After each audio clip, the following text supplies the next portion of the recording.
Good evening. The television and radio stations of the United States and their affiliated stations are proud to provide facilities for a discussion of issues in the current political campaign by the two major candidates for the presidency. The candidates need no introduction.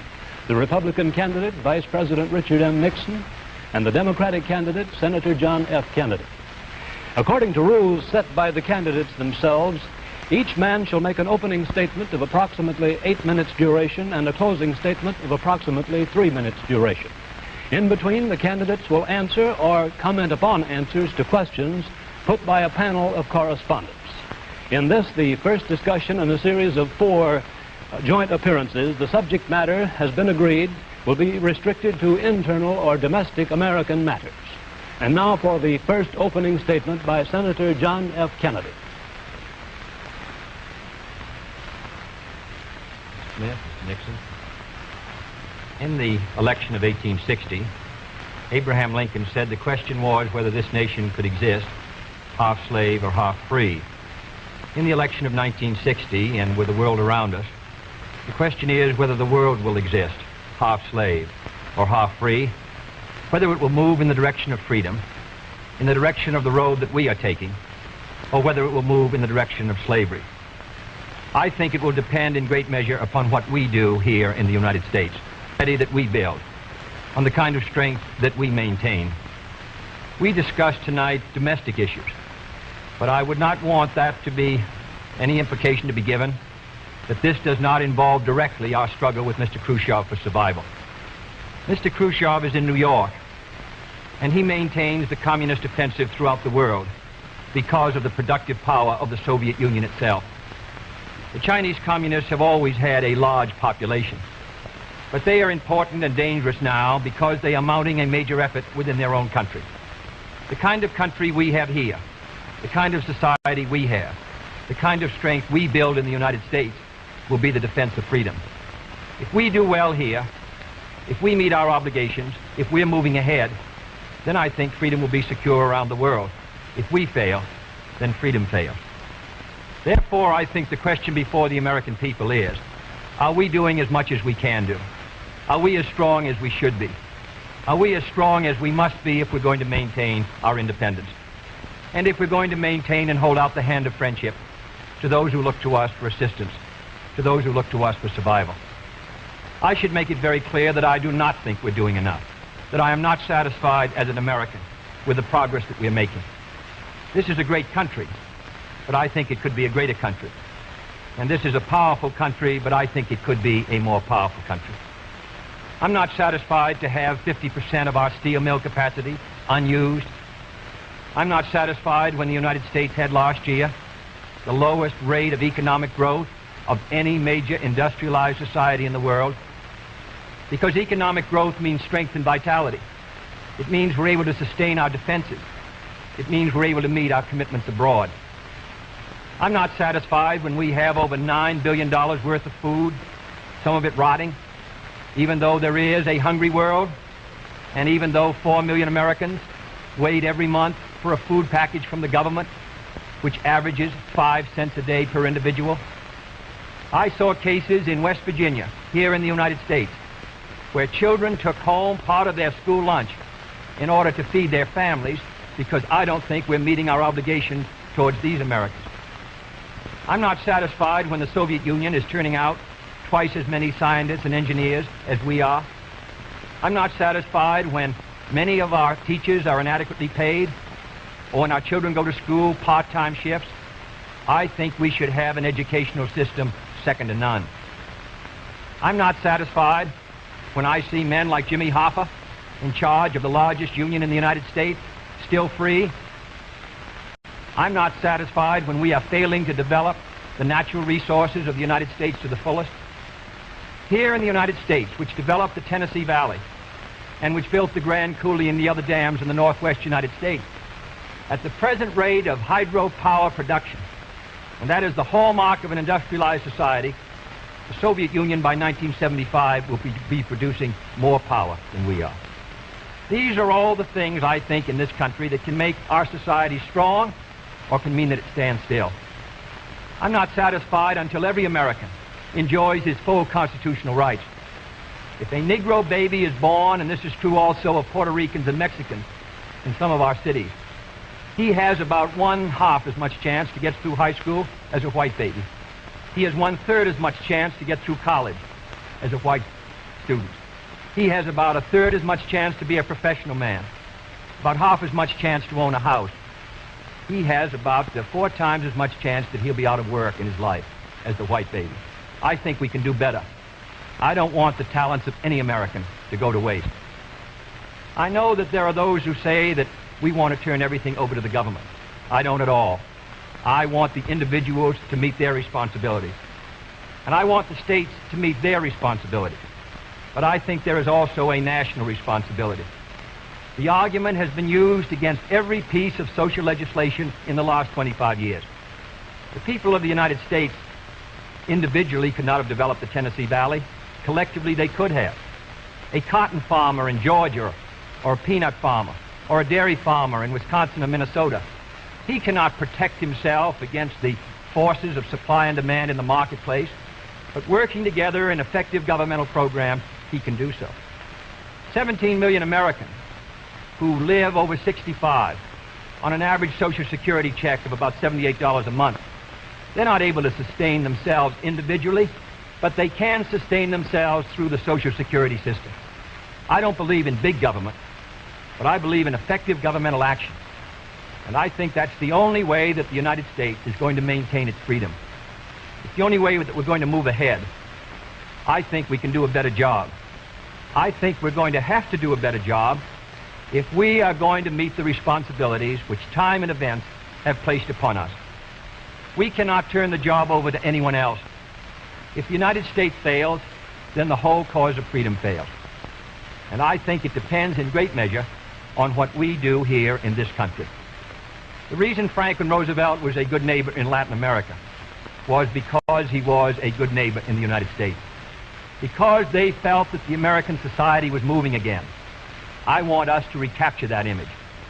I want people in Latin America and Africa and Asia to start to look to America, to see how we're doing things, to wonder what the President of the United States is doing, and not to look at Khrushchev or look at the Chinese communists.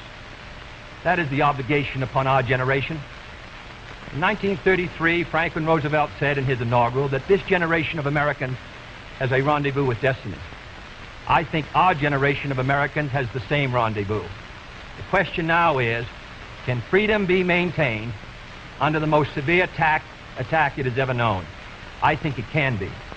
And I think in the final analysis, it depends upon what we do here. I think it's time America started moving again. And now the opening statement by Vice President Richard M. Nixon. Smith, Senator Kennedy. The things that Senator Kennedy has said, many of us can agree with. There is no question but that we cannot discuss our internal affairs in the United States without recognizing that they have a tremendous bearing on our international position. There is no question but that this nation cannot stand still because we are in a deadly competition. A competition not only with the men in the Kremlin, but the men in Peking. We're ahead in this competition, as Senator Kennedy, I think, has implied. But when you're in a race, the only way to stay ahead is to move ahead. And I subscribe completely to the spirit that Senator Kennedy has expressed tonight, the spirit that the United States should move ahead. Where then do we disagree? I think we disagree on the implication of his remarks tonight and on the statements that he has made on many occasions during his campaign to the effect that the United States has been standing still. We heard tonight, for example, the statement made that our growth in national product last year was the lowest of any industrial nation in the world. Now, last year, of course, was 1958. That happened to be a recession year. But when we look at the growth of GNP this year, a year of recovery, we find that it's 6 9/10% and one of the highest in the world today. More about that later.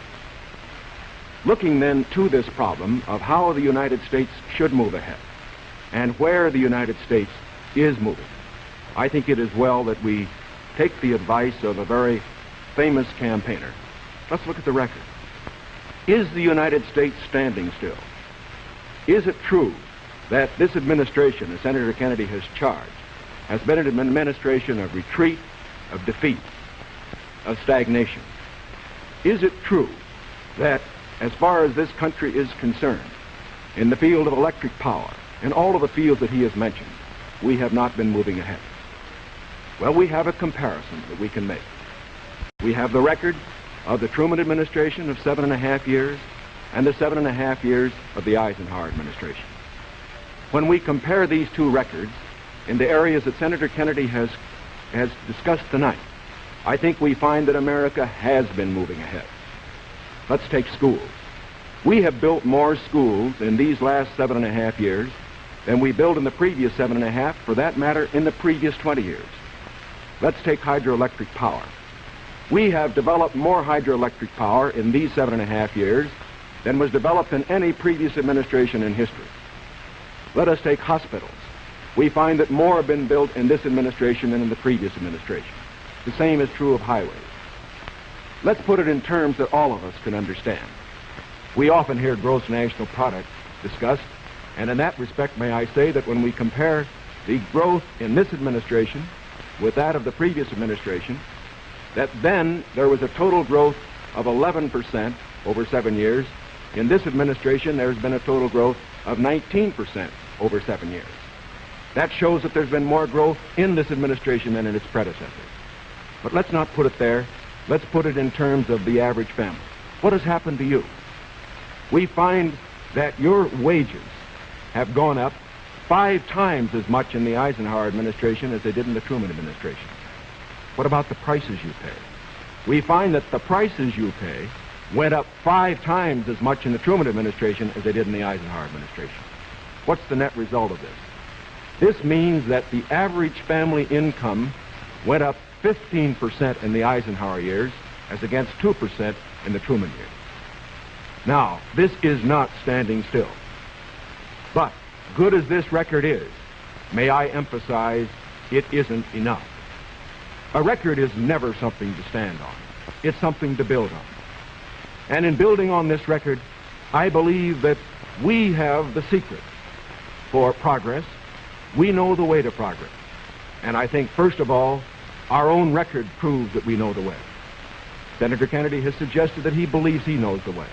I respect the sincerity with which he makes that suggestion. But on the other hand, when we look at the various programs that he offers, they do not seem to be new. They seem to be simply retreads of the programs of the Truman administration which preceded it. And I would suggest that during the course of the evening he might indicate those areas in which his programs are new, where they will mean more progress than we had then. What kind of programs are we for? We are for programs that will expand educational opportunities, that will give to all Americans their equal chance for education, for all of the things which are necessary and dear to the hearts of our people.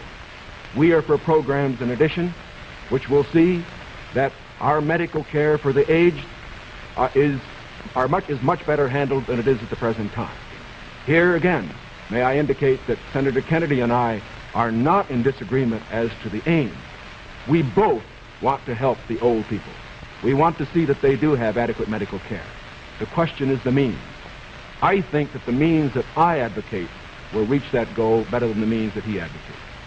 I could give better examples, but for whatever it is, whether it's in the field of housing, or health, or medical care, or schools, or the development of electric power, we have programs which we believe will move America, move her forward and build on the wonderful record that we have made over these past 7.5 years. Now, when we look at these programs, might I suggest that in evaluating them, we often have a tendency to say that the test of a program is how much you're spending. I will concede that in all the areas to which I have referred, Senator Kennedy would have the federal government spend more than I would have it spend. I costed out the cost of the Democratic platform. It runs a minimum of $13.2 billion a year more than we are presently spending, to a maximum of $18 billion a year more than we're presently spending. Now, the Republican platform will cost more, too. It will cost a minimum of $4 billion a year more, a maximum of $4 9/10 billion a year more than we're presently spending. Now, does this mean that his program is better than ours? Not at all. Because it isn't a question of how much the federal government spends. It isn't a question of which government does the most. It's a question of which administration does the right thing. And in our case, I do believe that our programs will stimulate the creative energies of 180 million free Americans. I believe the programs that Senator Kennedy advocates will have a tendency to stifle those creative energies. I believe, in other words, that his programs would lead to the stagnation of the motive power that we need in this country to get progress. The final point that I would like to make is this. Senator Kennedy has suggested in his speeches that we lack compassion for the poor, for the old, and for others that are unfortunate. Let us understand throughout this campaign that his motives and mine are sincere. I know what it means to be poor. I know what it means to see people who are unemployed. I know Senator Kennedy feels as deeply about these problems as I do.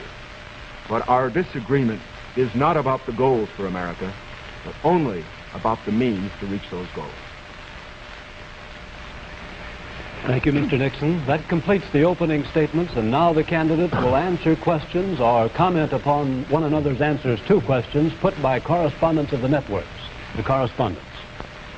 I'm Sandra Van Oker, NBC News. I'm Charles Warren, Mutual News. I'm Stuart Novin, CBS News. Bob Fleming, ABC News. The first question to Senator Kennedy from Mr. Fleming. Senator, the Vice President in his campaign has said that you are naive and at times immature. He has raised the question of leadership. On this issue, why do you think people should vote for you rather than the Vice President? Well, the Vice President and I came to the Congress together, 1946. We both served in the Labor Committee. I've been there now for 14 years, the same period of time that he has. So that our experience in government is comparable. Secondly, I think the question is, what are the programs that we advocate? What is the party record that we lead? I come out of the Democratic Party, which in this century has produced Woodrow Wilson and Franklin Roosevelt and Harry Truman, and which supported and sustained these programs which I've discussed tonight. Mr. Nixon comes out of the Republican Party. He was nominated by it. And it is a fact that through most of these last 25 years, the Republican leadership has opposed federal aid for education, medical care for the aged, development of the Tennessee Valley, development of our natural resources. I think Mr. Nixon is an effective leader of his party. I hope he would grant me the same. The question before us is, which point of view and which party do we want to lead the United States? Mr. Nixon, would you like to comment on that statement? I have no comment. The next question, Mr. Novin. Mr. Vice President, your campaign stresses the value of your 8-year experience, and the question arises as to whether that experience was as an observer or as a participant or as an initiator of policy making. Would you tell us, please, specifically what major proposals you have made in the last 8 years that have been adopted by the administration? It would be rather difficult to cover them in 2.5 minutes. I would suggest that these proposals could be mentioned. First, after each of my foreign trips, I have made recommendations that have been adopted. For example, after my first trip abroad, I strongly recommended that we increase our exchange programs, particularly as they related to exchange of persons, of leaders in the labor field and in the information field. After my trip to South America, I made recommendations that a separate inter-American lending agency be set up, which the South American nations would like much better than to participate in the lending agencies which treated all the countries of the world the same. I have made other recommendations after each of the other trips. For example, after my trip abroad to Hungary, I made some recommendations with regard to the Hungarian refugee situation, which were adopted not only by the President, but some of them were enacted into law by the Congress. Within the administration, as a chairman of the President's Committee on Price Stability and Economic Growth, I have had the opportunity to make recommendations which have been adopted within the administration and which I think have been reasonably effective. I know Senator Kennedy suggested in a speech at Cleveland yesterday that that committee had not been particularly effective. I would only suggest that while we do not take the credit for it, I would not presume to, that since that committee has been formed, the price line has been held very well within the United States. Well, I would say in the latter that and that's what I found somewhat unsatisfactory about the figures, Mr. Nixon, that you used in your previous speech. When you talked about the Truman administration, Mr. Truman came to office in 1944 and at the end of the war, and difficulties that were facing the United States during that period of transition, 1946, when price controls were lifted. So it's rather difficult to use an overall figure of taking those 7.5 years and comparing them to the last 8 years. I'd prefer to take the overall percentage record of the last 20 years of the Democrats and the 8 years of the Republicans to show an overall period of growth.